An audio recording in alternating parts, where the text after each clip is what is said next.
They slammed him to the ground without warning. Malcolm Ellison, 68, black, unarmed, was waiting for his nephew outside an Atlanta jazz club when two white police officers approached. No questions, no explanation, just suspicion masked by badges. They asked him to leave. He refused. Calmly, legally. It was a public sidewalk, so they beat him. They broke his ribs, bled his face, and ripped his suit off. They handcuffed him like a criminal and threw him into the back of a patrol car, all for standing still while black. They thought he was just another old guy. They didn't know he was a retired federal judge. They didn't think he still had a phone. And they didn't see that the call he was about to make would set off a firestorm that would burn down their careers, their police departments, and eventually the entire system that protected them. It's not just a story of brutality. It's a story of exposure, of a man who turned pain into power and injustice into national accountability.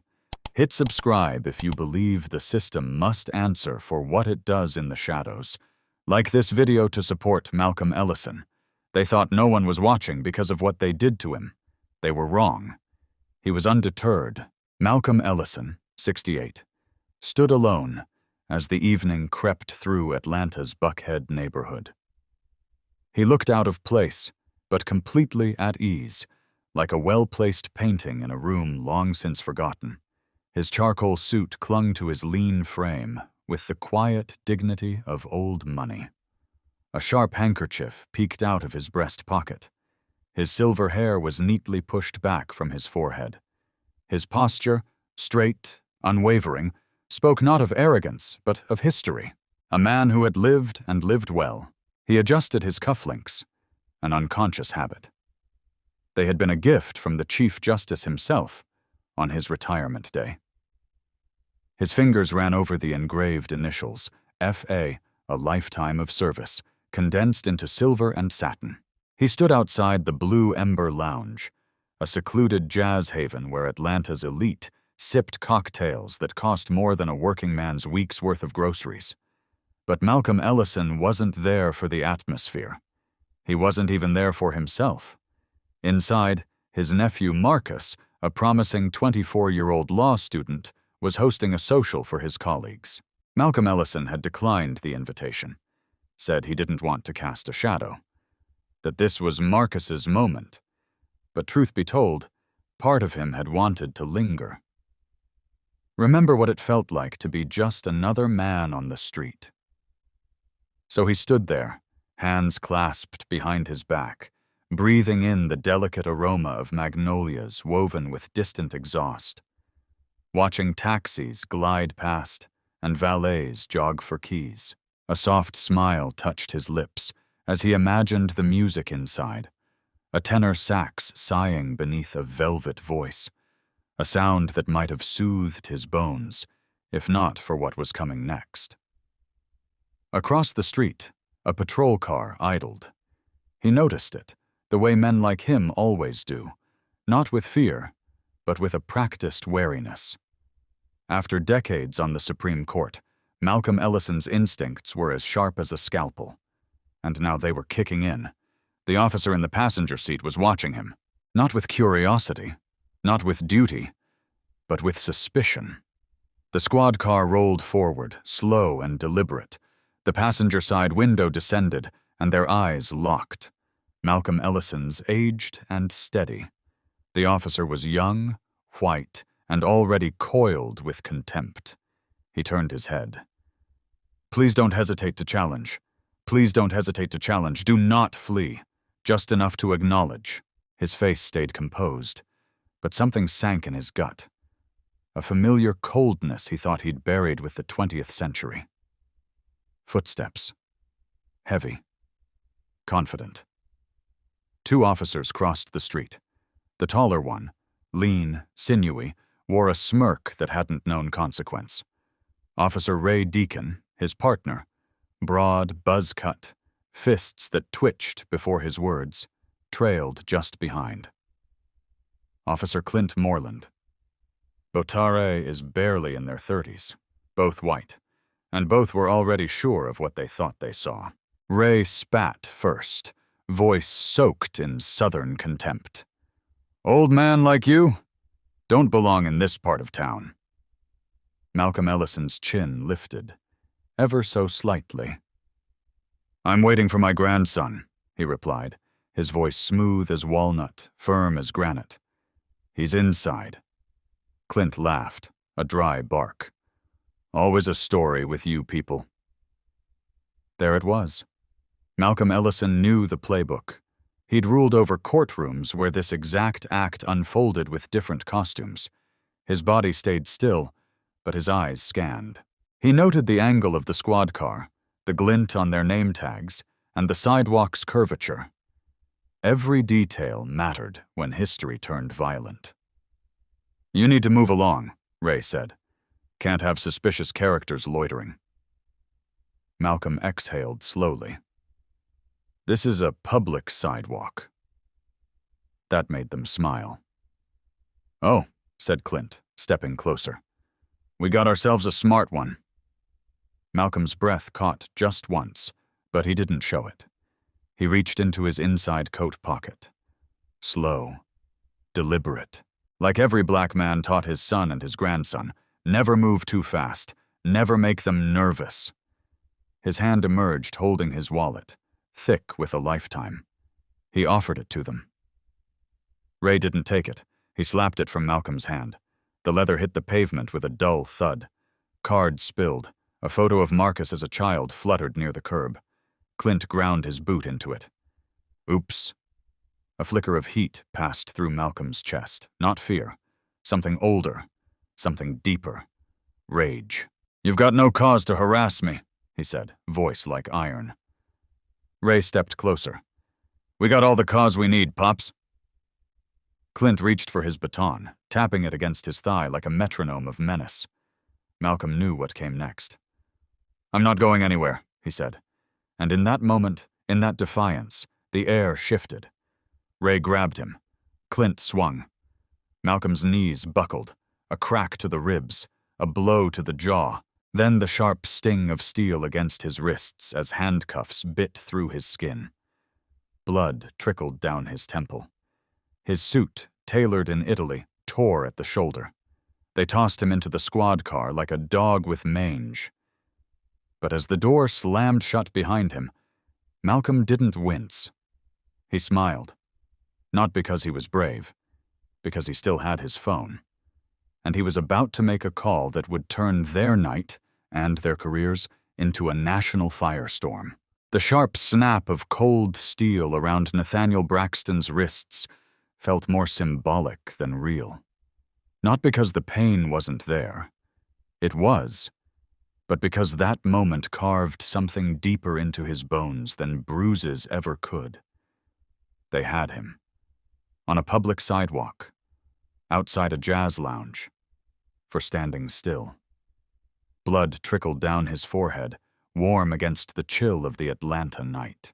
It mingled with sweat, frustration, and disbelief as it slid over the deep lines time and struggle had etched into his face.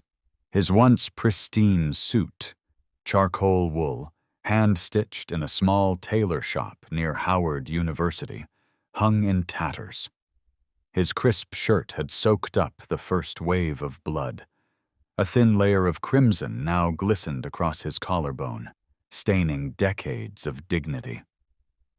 He sat hunched in the back of the squad car, his back pressed against stiff vinyl, the cuffs digging deep.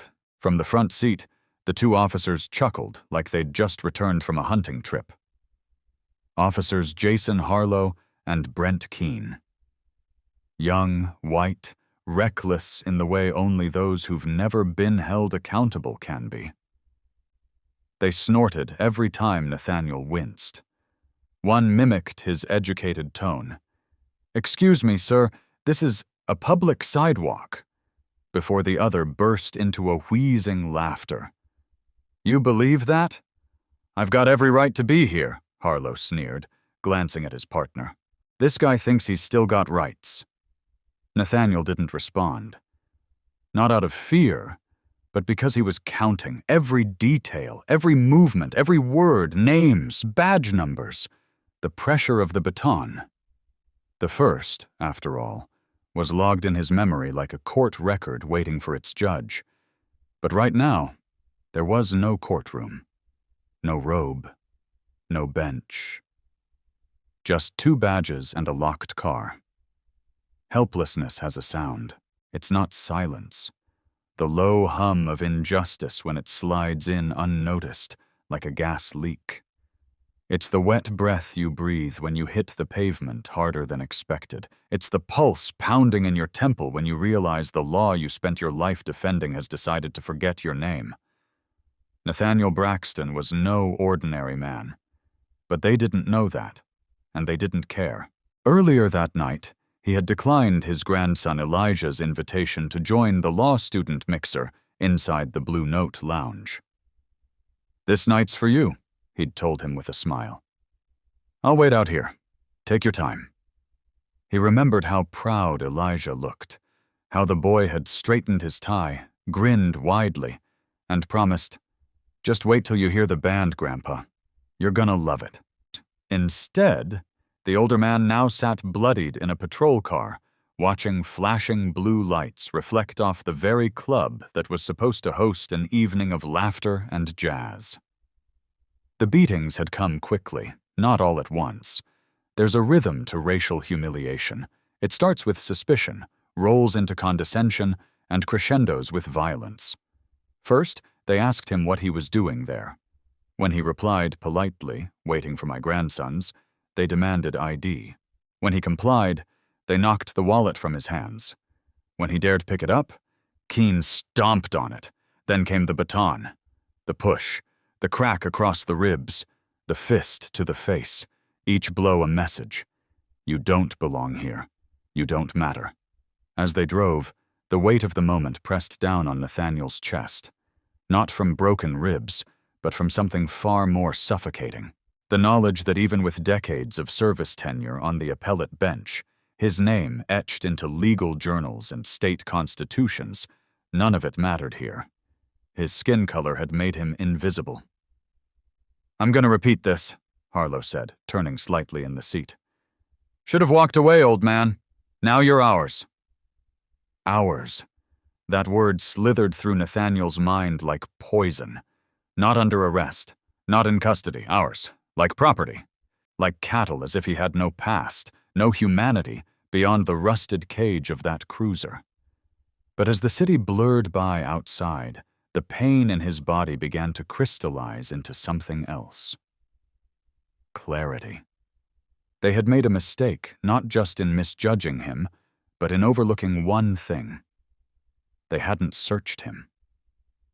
His fingers, still bound, slid slowly across the edge of his slacks. Pain seared through his side. But he kept searching, inch by inch, until he felt it.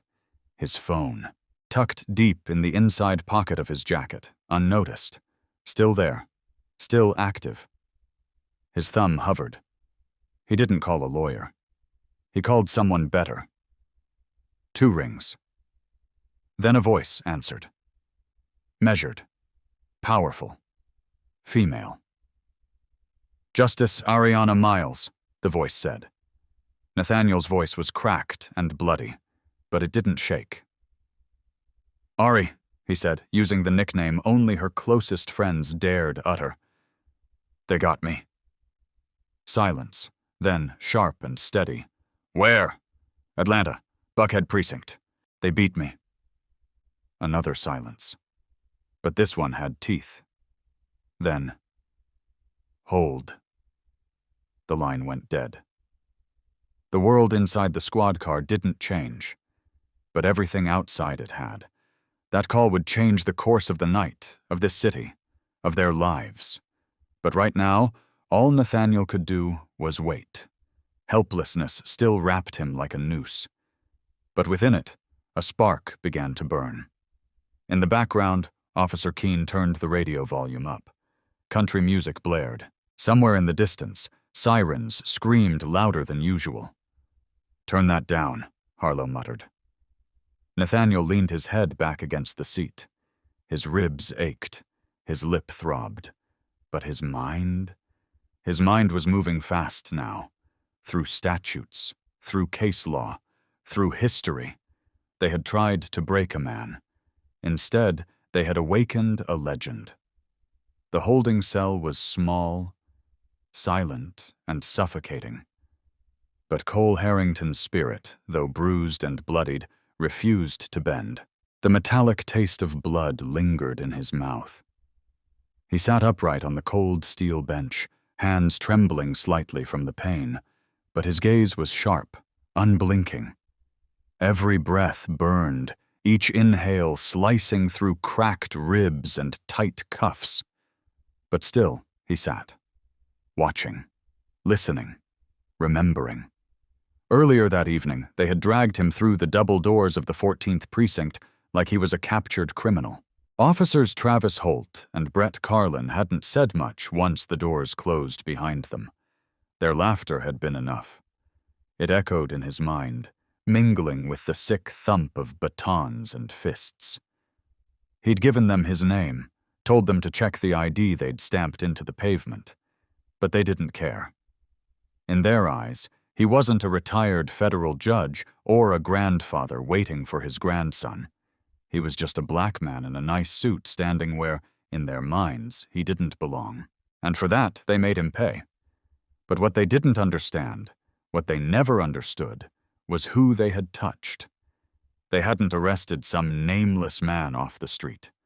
They had ignited a storm. Cole lifted his chin and blinked the blood from his eyes. The cell was lit by a single flickering bulb, casting uneven shadows across the scratched walls and rusting bars. The air reeked of sweat, metal, and the ghosts of men who had sat here before him, many wrongfully accused, many long forgotten. But he wouldn't be forgotten. Not this time. Not by the people he had taught, mentored, and protected. Not by the movement he'd spent his life building quietly through rulings, lectures, and late-night strategy sessions. And certainly not by his grandson. On cue, just beyond the bars, Cole heard a voice rising at the front desk. Sharp, furious, familiar. "Where's my grandfather?" Justice had arrived in the form of 24-year-old Ryan Harrington. Built like a linebacker, eyes blazing with fury, he stormed into the precinct like a lion looking for blood. The front desk officer stood in his way, waving a dismissive hand. "Back off, kid." Ryan didn't flinch. Instead, he pulled out his phone and began filming. "You're refusing me access to my grandfather? A man who was beaten and detained without cause?" he barked. "Fine. Let's see how that looks online."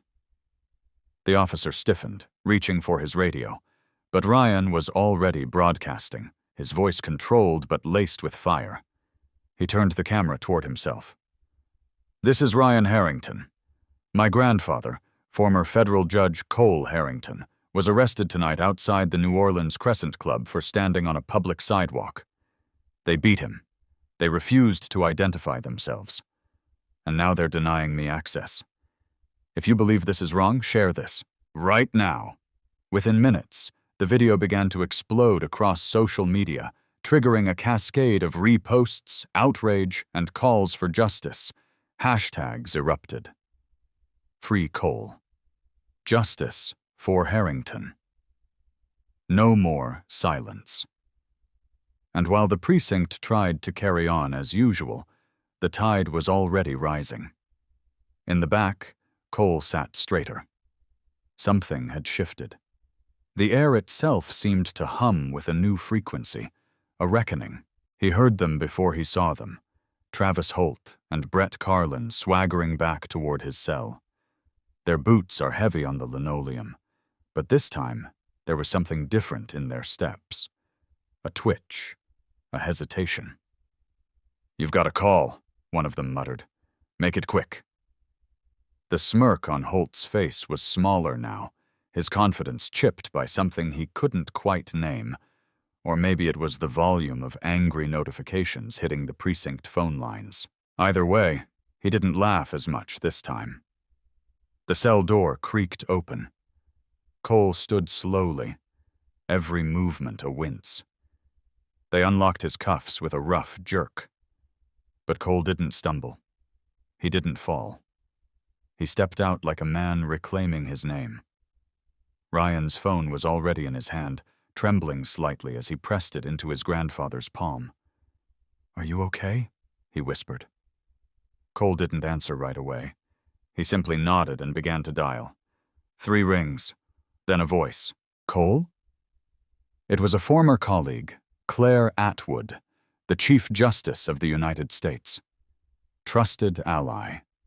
Friend. His voice came low, firm, wrapped in steel. "They beat me, Claire. Left me bleeding in a cell like an animal." Silence, then a sharp intake of breath. "Names?" she asked, her tone shifting instantly from concern to command. "Holt and Carlin, under Captain Mason Rourke," Cole replied. 14th Precinct, New Orleans. "You're getting out tonight," she said without hesitation. "And Mason's days are numbered." Cole hung up and turned to Ryan. "It's begun." Maya Douglas entered next, a civil rights attorney with a reputation for dismantling corrupt precincts brick by brick. She didn't wait for permission. She demanded it. "This man is making his phone call. Now," she snapped at the desk sergeant. "Or I'm on the phone with the Department of Justice in 5 minutes. You want to deal with a federal civil rights lawsuit before your morning coffee?" The sergeant caved, and the dominoes began to fall. Outside, sirens wailed, not to threaten, but to respond. Reporters began to descend. Protesters began to gather. Phones kept buzzing. Inside the cell, Cole stood tall again. Blood still crusted on his forehead, his ribs still throbbed. But something more profound than pain held him up. Conviction. He glanced over at Holt and Carlin, their cocky veneer starting to crack. "You boys messed with the wrong man," he said, voice calm but lethal. Carlin sneered. "One phone call doesn't change anything." Cole stepped forward. "You're right, but millions are watching." And just like that, the world shifted. Dorian Maddox sat motionless on the edge of the hospital bed, the weight of the oxygen in his lungs heavier than ever. His bandaged wrist throbbed with every beat of his heart, but it was the news crawling across the bottom of the television screen that pierced him deeper than any pipe, baton, or bullet ever could. Breaking. Officers acquitted. Charges overturned. He blinked once, then again. The words didn't change. His grip tightened on the hospital remote, the plastic creaking beneath his fingers. Across the room, Jamal stirred in his bed, the IV drip pulsing rhythmically beside him. He had finally fallen asleep, his body still bruised and battered from the home invasion. His recovery had been slow, but steady, until now. Dorian looked away from the screen, looked down at his trembling hands. "They're free," he whispered, more to himself than anyone else. The door creaked open, and Maya Sinclair entered, her face pale, eyes glassy, clutching a manila folder to her chest like it might disappear if she loosened her grip. "I saw it," she said softly, not needing to elaborate. "It's everywhere. Judge Warwick overturned the entire case, called Reed's investigation procedurally flawed." Dorian stared at her, lips parted but no sound emerging. Then the silence broke with a shrill chime. His phone. It vibrated on the bedside table. The caller ID read, "Evelyn Carver." He picked up. "Tell me it's a mistake." But her voice came sharply. "Dorian, listen carefully. We've got a problem. Warwick wasn't just a rogue judge. He's one of them. He's connected to Drayton's old money ties, They're calling this a justice correction, claiming new evidence showed misconduct. By you." He froze. "By me?" "Yes," Evelyn continued. "They've issued a federal indictment for falsifying evidence, for conspiring to frame 2 innocent officers." A cold wave crawled up Dorian's spine. "You can't be serious. They raided your house an hour ago." He jerked his head toward Maya. She nodded grimly. "I got the alert as I was walking in." "But that's not even—" Dorian's voice broke. "They've flipped the whole narrative," Evelyn said. "They're not just erasing the truth. They're rewriting you as the villain." A crash from the hallway. Heavy boots. Voices shouting orders.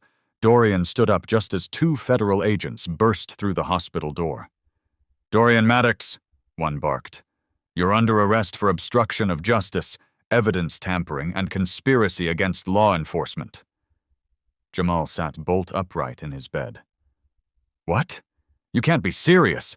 He's the one who—" The agent stepped forward, pulling out cuffs.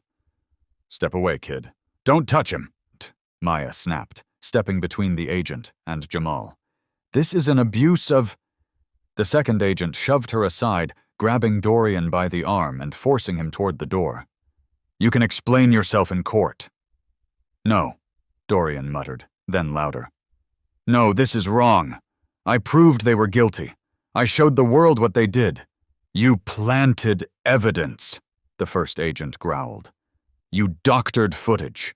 You misled federal investigators, and you're going to pay for it." Out in the hallway, journalists swarmed like vultures. Flashbulbs popped. Microphones thrust forward. "Dorian, is it true you framed 2 officers? Is this revenge for your arrest? Are you trying to start a race war?" The handcuffs dug into his wrists.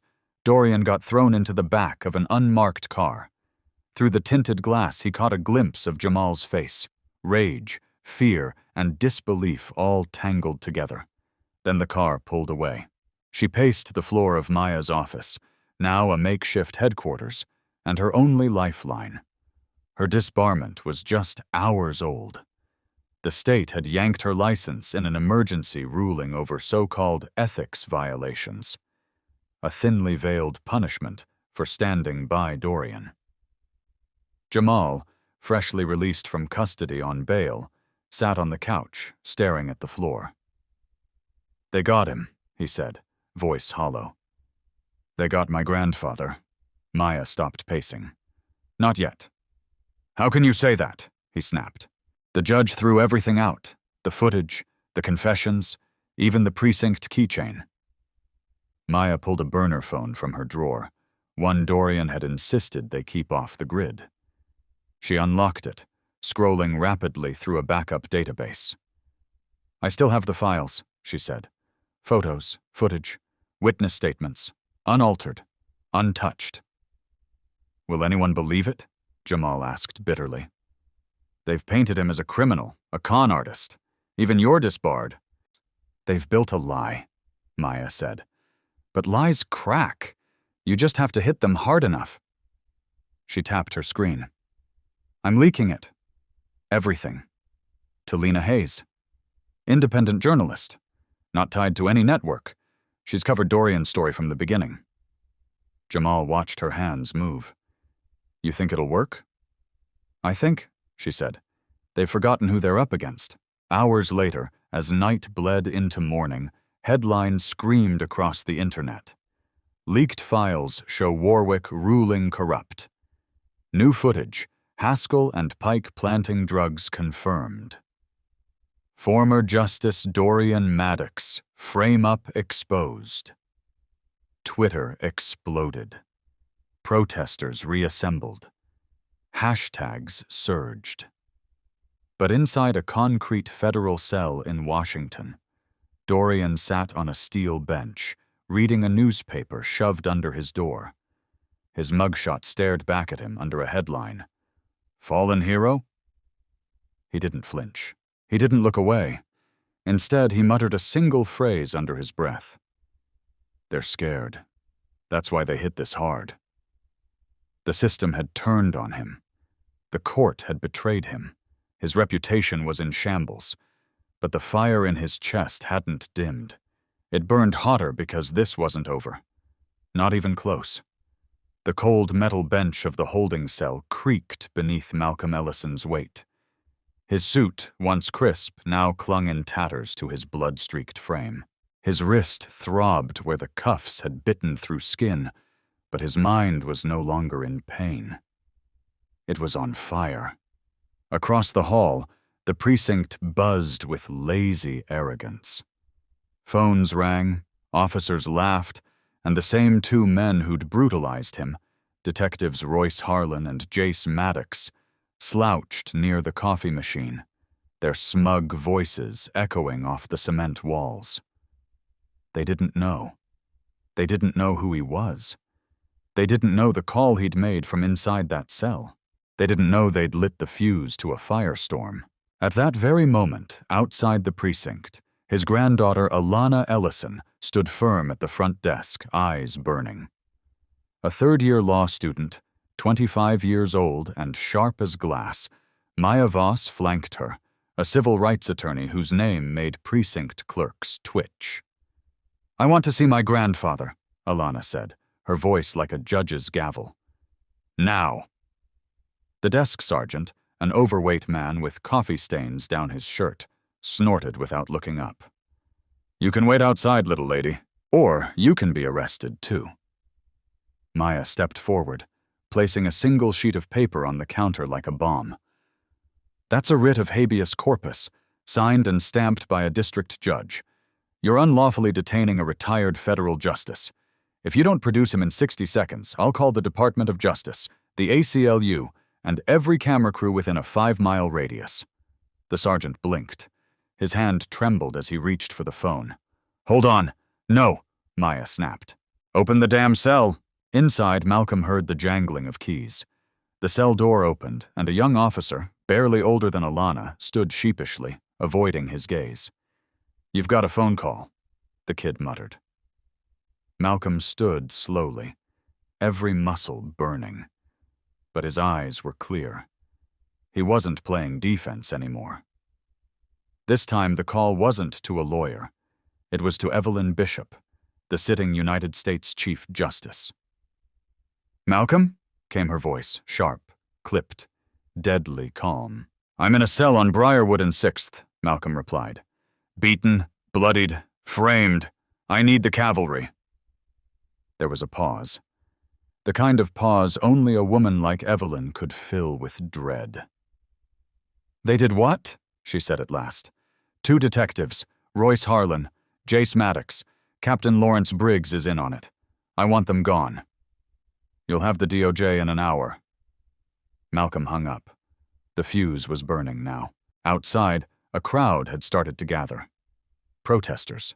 Cameras. Voices. It began with a few dozen people. Then it was hundreds. The chant rose from their throats like a verdict. "Free Malcolm! Fire the corrupt!" The precinct trembled with every beat of their voices. And inside, something shifted. Even the other, who hadn't thrown punches or planted drugs, began looking around, uneasy. Maddox was the first to break. He charged into the cell block, chest out, desperate to reassert control. "You think this circus saves you, old man?" Malcolm leaned forward, his voice low but lethal. "This circus is the only reason you're not in the dirt right now." Maddox flinched, but before he could speak, Maya and Alana walked in, flanked by 2 federal agents in black suits. The agents said nothing. They didn't need to.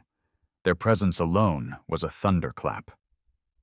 "Mr. Ellison," said one of the agents, "you're free to go. We'll escort you."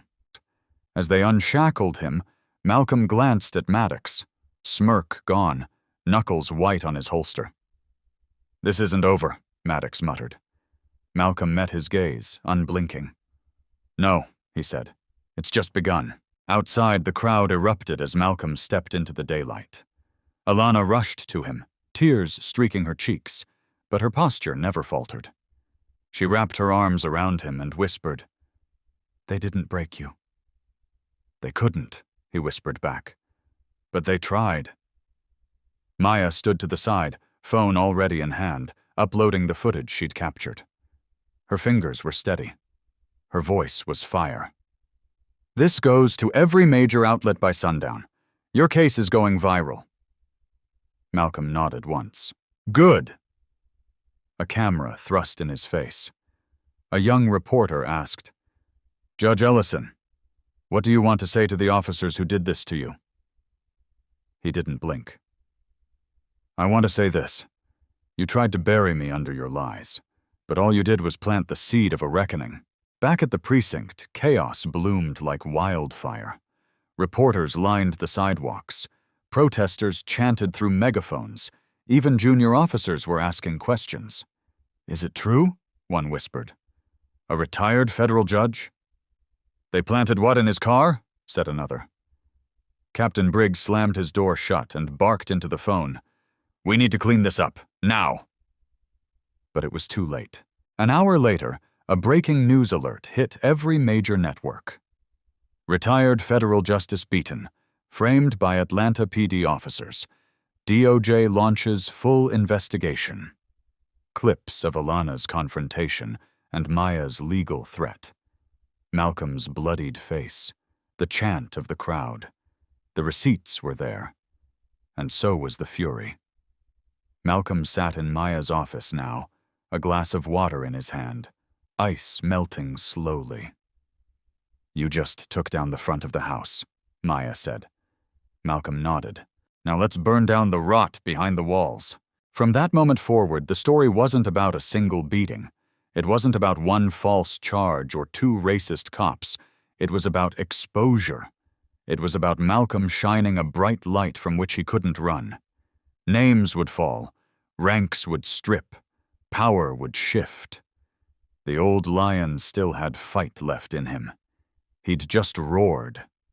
Malcolm Ellison stood by the window of Maya Voss's modest law office, watching the sky turn slate gray to black. The Atlanta skyline shimmered in the distance, but his mind wasn't on the view. His bruised knuckles rested on the windowsill, bandaged but clenched. The story had exploded. Every outlet had picked it up. Footage of Malcolm's bloodied face, of Alana's unwavering stand, of Maya tearing through the precinct with fire in her voice. It was all over the country. The Department of Justice had launched a formal investigation. They suspended detectives Royce Harlan and Jace Maddox. Captain Briggs was silent. Malcolm had tasted the edge of justice for the first time in days. But as the darkness deepened outside, a gnawing unease crept into his chest. "This came too easily," he muttered. Maya looked up, compiling documents for a federal civil rights lawsuit. "What do you mean?" "People like them don't go quiet. Not without another move." She tilted her head, sharp eyes narrowing. "You think they'll retaliate?" Malcolm didn't answer. He didn't have to. 2 hours later, the retaliation came. Not through threats, not through legal maneuvers, but through fire. Malcolm had just stepped into his home, a small red brick house tucked beneath a line of oak trees in Decatur. Alana had gone to gather protest materials with her law school crew.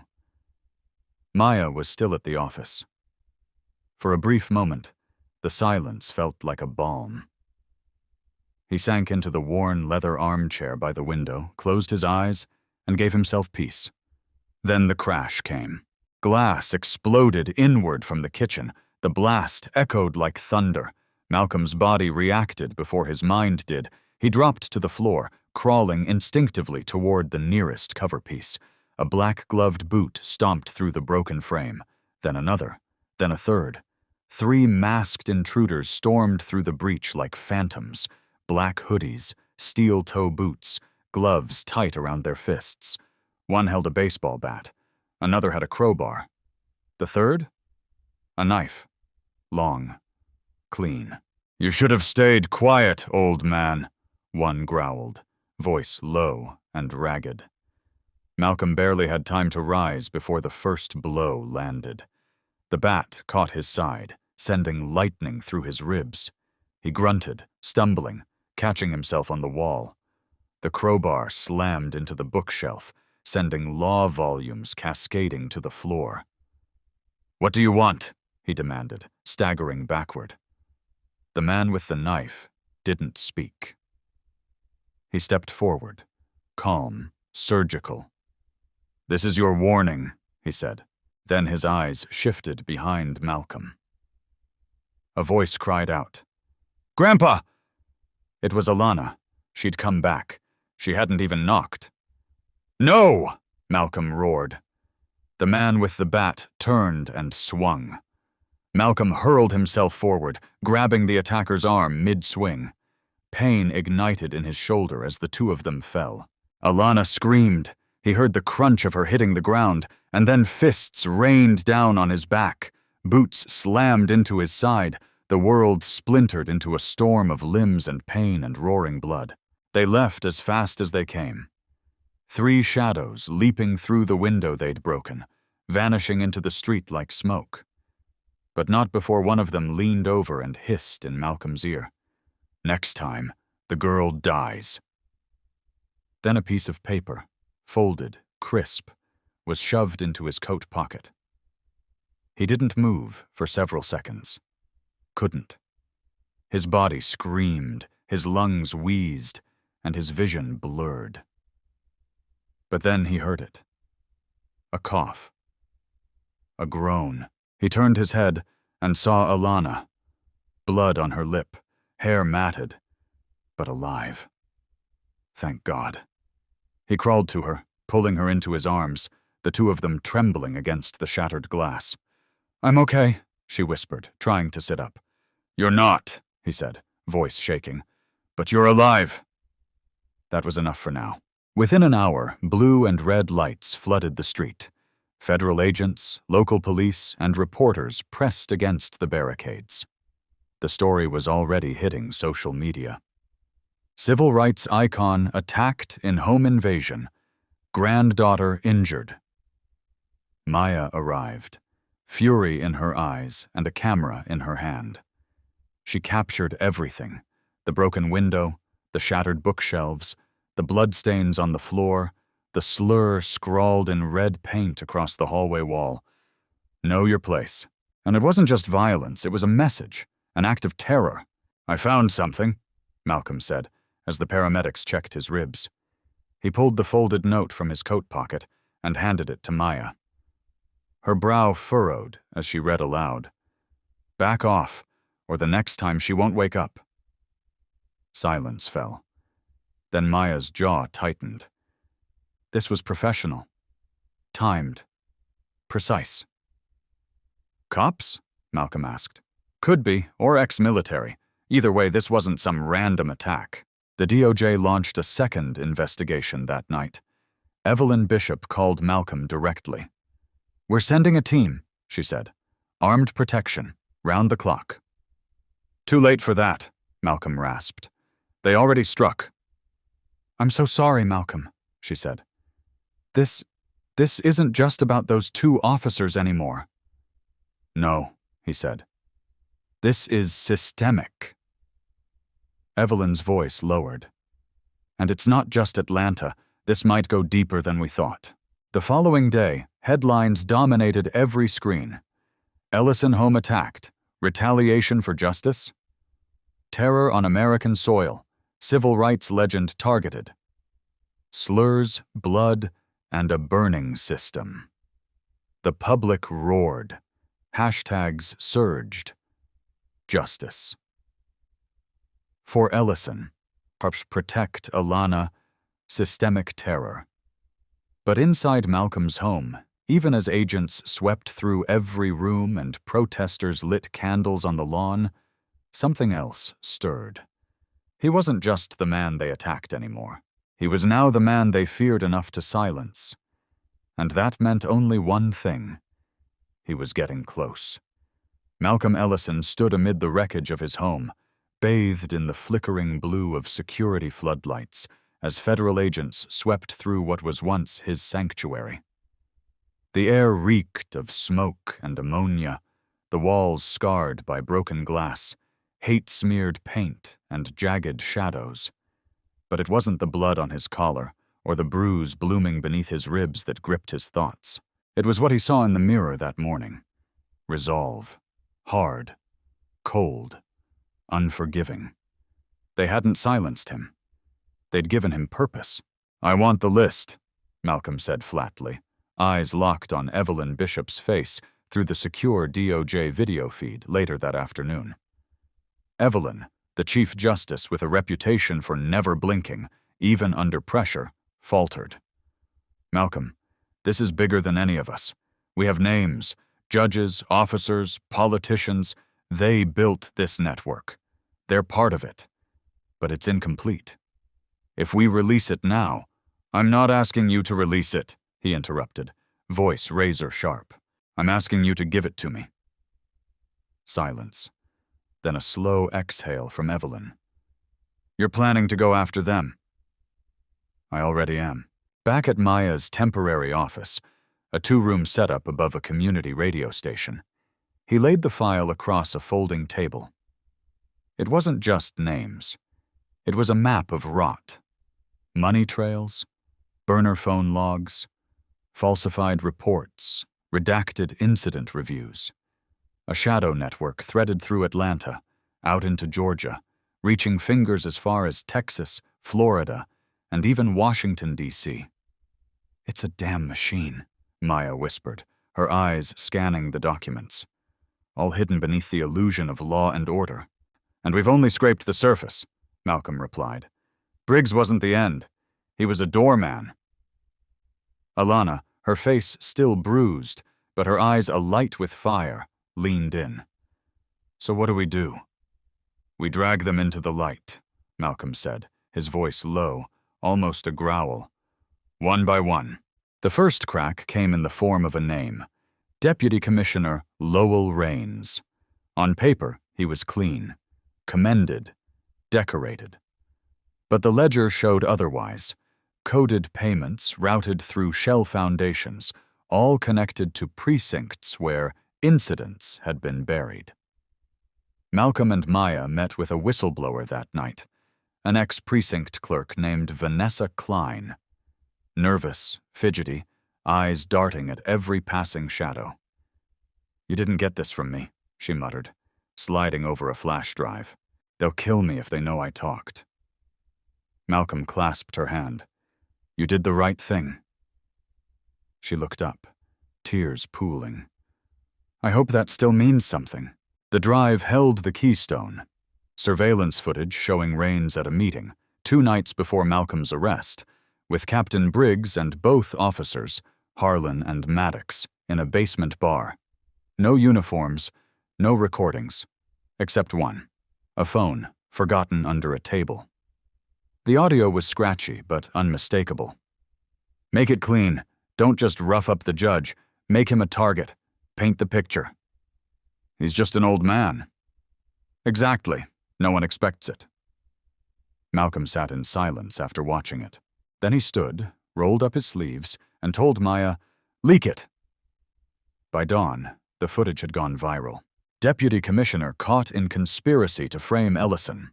Inside the shadow cabal, the silencing of a civil rights icon. Atlanta exploded, not with fire, but with voices. Protesters surged down Peachtree. Students, retirees, off-duty medics, teachers. Some carried signs. All carried rage. Alana stood on the courthouse steps with Jamal, Malcolm's grandson, who had returned from law school out west after seeing his family on the news. "They came for him," Jamal told the crowd.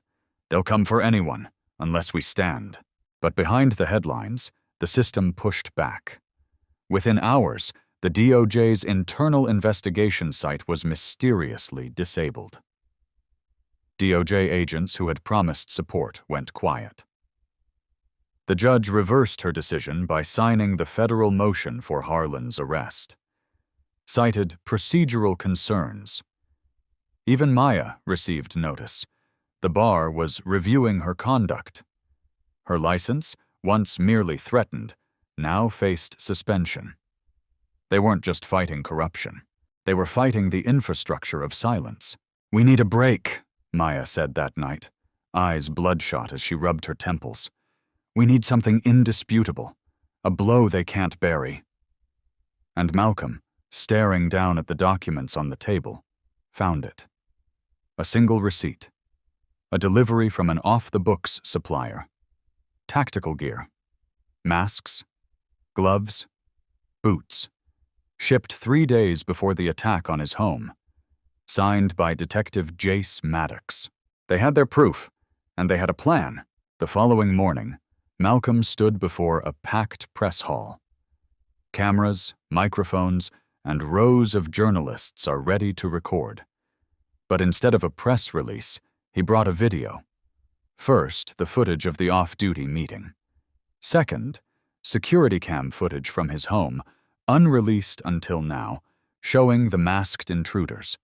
Then, frame by frame, the evidence, the receipt, Maddox's signature, the matching boots, the timestamp. A collective inhale echoed through the room, and Malcolm leaned in toward the mic. "They tried to erase me," he said quietly. "But I took notes. The press blitz was a masterstroke. By noon, DOJ officials scrambled to reopen the investigation. By 2, the governor called for an emergency ethics panel. And by sunset, Harlan and Maddox were officially rearrested. This time, not by local police, but by U.S. Marshals. That night, Malcolm sat on the hood of Jamal's car, looking over the city. The wind tugged gently at his coat. The streets buzzed below. "You think this holds?" Jamal asked, arms crossed, wary. "It doesn't need to hold forever," Malcolm said. "It must hold long enough for us to move the next piece." Alana joined them, holding her phone. Her latest post had just hit 3 million views. The caption, "They came for my grandfather, but he had receipts at Ellison Justice." Inside Maya's office, another call came through. Evelyn. "They're panicking," she said. "We've got rains, indictments coming." "Good," Malcolm answered, "because I've got another name." "Who?" He turned to the last page of the ledger. A signature. Judge Thorne Beckett. The federal judge had just released Harlan and Maddox on bond. Malcolm Ellison's voice dropped to a whisper. "Now, we go for the head." The courthouse steps weren't marble. They were memory.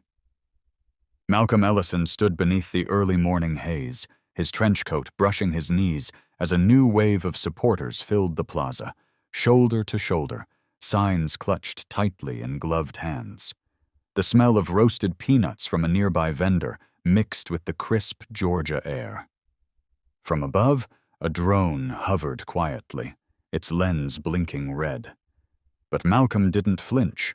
He never did. Not when they cuffed him.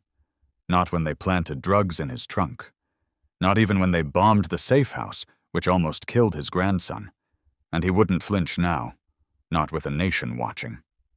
Because today, they were going after the man behind the curtain.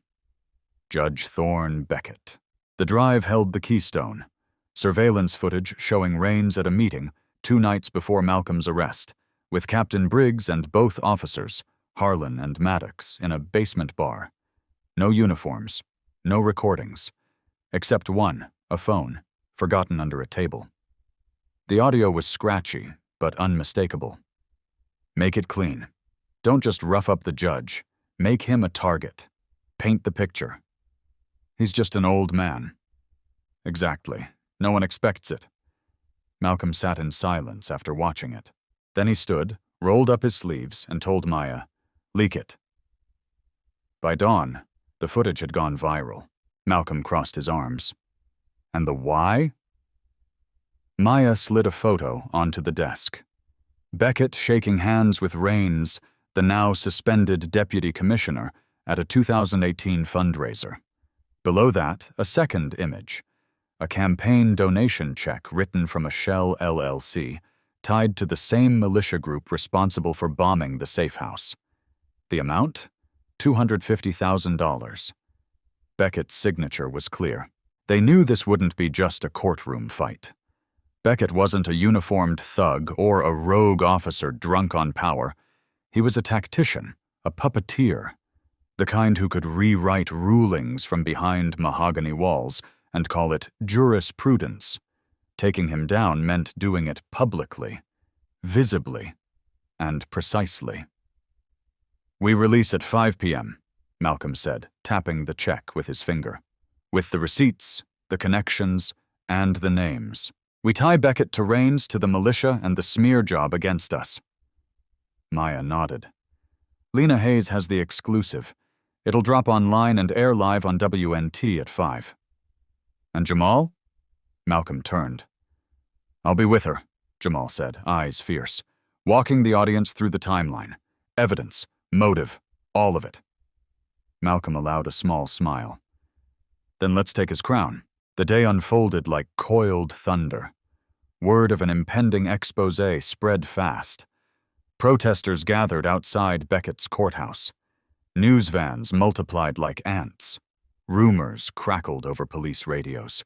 Judge Thorne Beckett paced inside his chambers, jaw tight, eyes fixed on a muted TV showing the plaza outside. He knew what was coming. For weeks he'd watched the tide shift. He had underestimated Ellison. Everyone had. A retired black judge? Easy target. But Malcolm hadn't stayed down. He'd gotten back up, again and again. And now he stood on the precipice of something Beckett couldn't quite name, but feared all the same. 500 p.m. arrived like a punch. Live. Malcolm Ellison team reveals evidence of federal judge collusion breaking, secret donations, link Beckett to extremist groups. The footage rolled. Beckett's face, the check.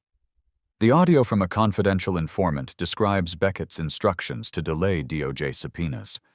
Alana's careful narration guided viewers through it like a documentary. And then Malcolm appeared on screen. "Justice," he said slowly, "is only real when unbiased. When it speaks for the voiceless, it silences them." He paused. "This man, Judge Thorne Beckett, sold that justice." The aftermath was immediate.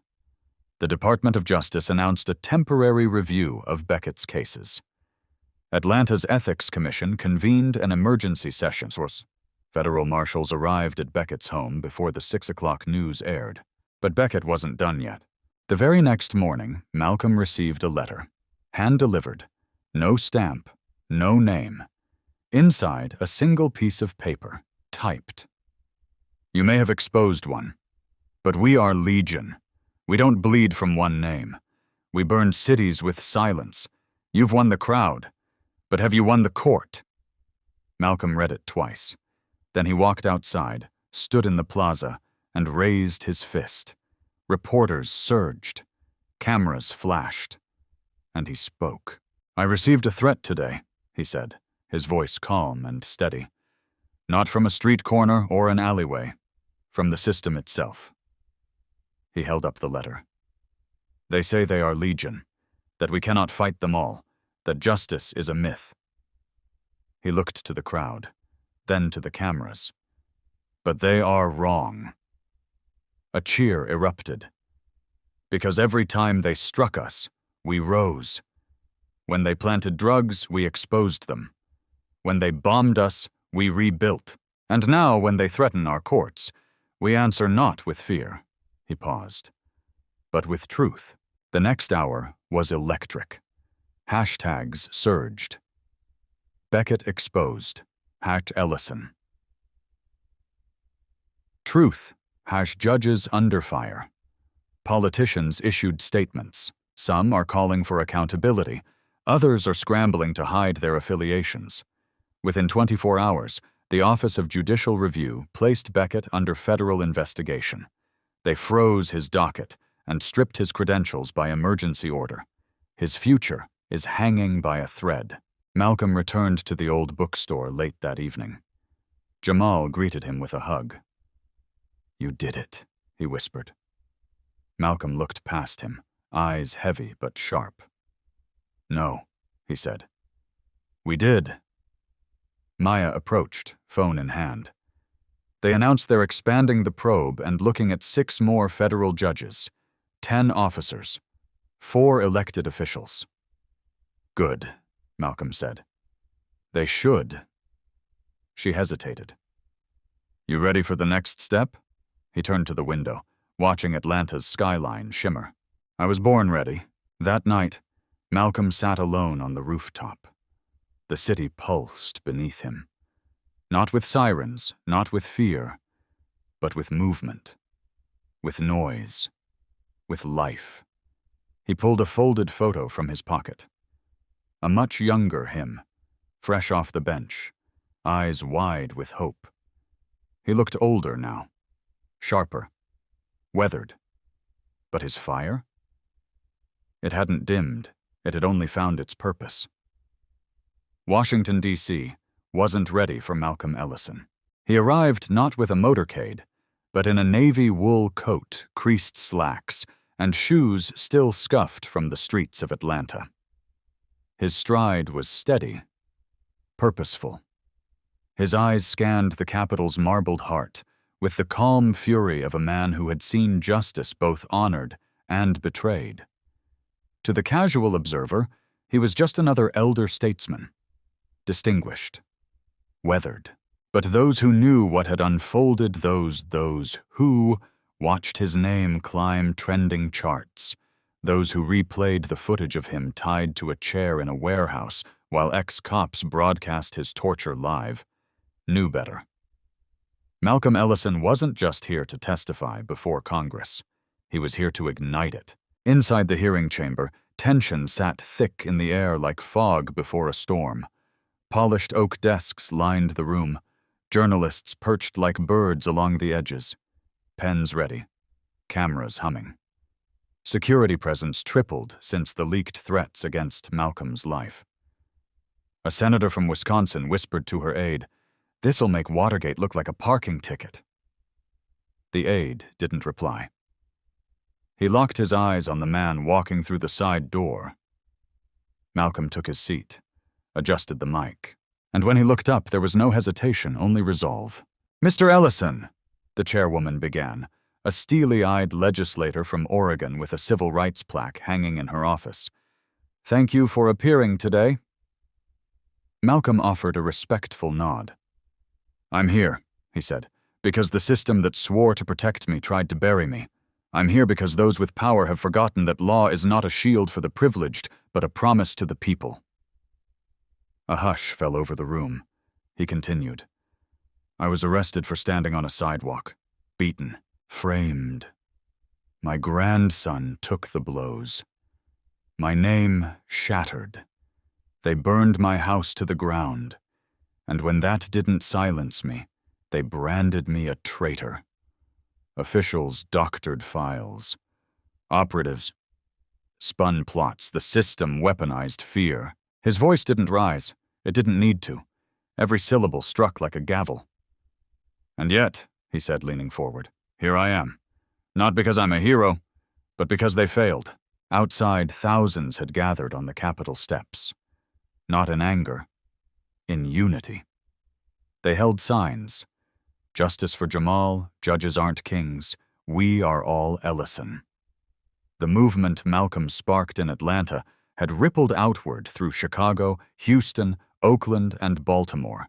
Retired judges, law students, mothers who'd lost sons, veterans who remembered the oath and still believed in it.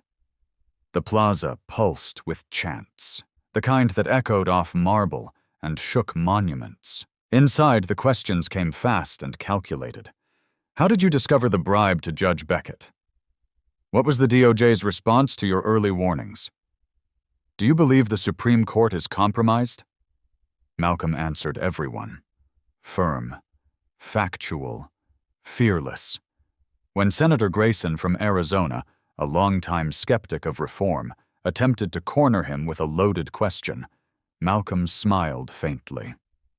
"You can twist language all you like, Senator, but the truth has already gone viral. And your donors? They're watching too." The chamber murmured. Grayson didn't speak again. Later that evening, back in his D.C. hotel room, Malcolm stood by the window, watching the city flicker.